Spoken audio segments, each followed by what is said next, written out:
د افغانستان کرکټ بورډ د یو لړ بندیزونو سربیره له 3 ملي لوبغاړو د مرکزی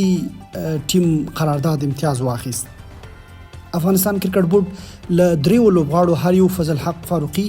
نویر الحق او مجيب الرحمن د یو کال لپاره د ملي لوبډلې د مرکزی قرارداد د اخیستو او همدارنګه د 2 کلونو لپاره په بهرنیو سوداګریزو لیګونو کې د ګډون اجازه یا NOC د نور کولو پریکړه وکړه. افغانستان کرکټ بورډ د یادو لوبغاړو له لوري د مرکزی قرارداد لاسلیک کولو څخه د ډډې کولو په پایله کې چې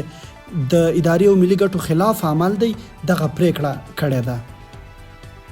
د یادونې وړ ده چې د یادو لوبغاړو له لوري د مرکزی قرارداد پر نه لاسلیک کولو د ټینګار لامل په سوداګریزو لیګونو کې ګډون و چې د دوی شخصي ګټې تامینوي او د افغانستان په استازیتوب لوبو څخه چې ملي مسولیت او د ملي ګټو تامینونکو فعالیت بلل کیږي د ځان ایستلو هڅه ده چې پر همدې بنسټ افغانستان کرکټ بورډ غوره وبلله ترڅو د یادو لوبغاړو په وړاندې دغه انضباطي پریکړه وکړي.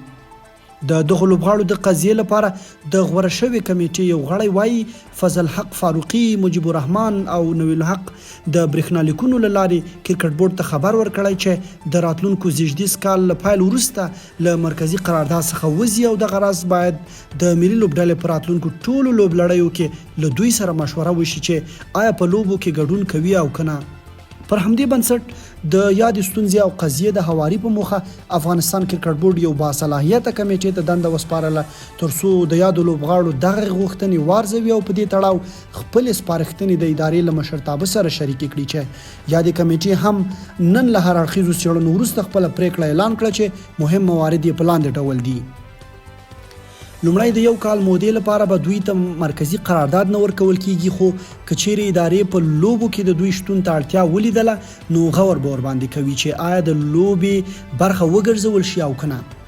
دویم، د راتلونکو 2 کلونو لپاره به دوی ته په بهرنیو لیګونو کې د ګډون لپاره هیڅ ډول اجازه یا NOC نه ورکول کیږي او اوسنۍ صادر شوی اجازت لیکونه یا NOCs به هم لغوه کیږي. دریم، افغانستان کرکټ بورډ په خپله یاده پریکړه د کرکټ نړیوالې شورا، کرکټ آسیایي شورا، نورو کرکټ بورډونو او ښکیلو اړخونو سره شریکوي ترڅو په یادو لوبغاړو دغه پریکړه په جدي ډول عملي شي. باید وویل شي چې افغانستان کرکټ بورډ دغه پریکړه ملي ګټو ته په پام سره کوي ځکه د ادارې د اصولو او ټولو قوانینو پر بنسټ باید ملي ګټې لومړیتوب واوسي او شخصي ګټو ته پرې هیڅوک لومړیتوب ورنه کړي.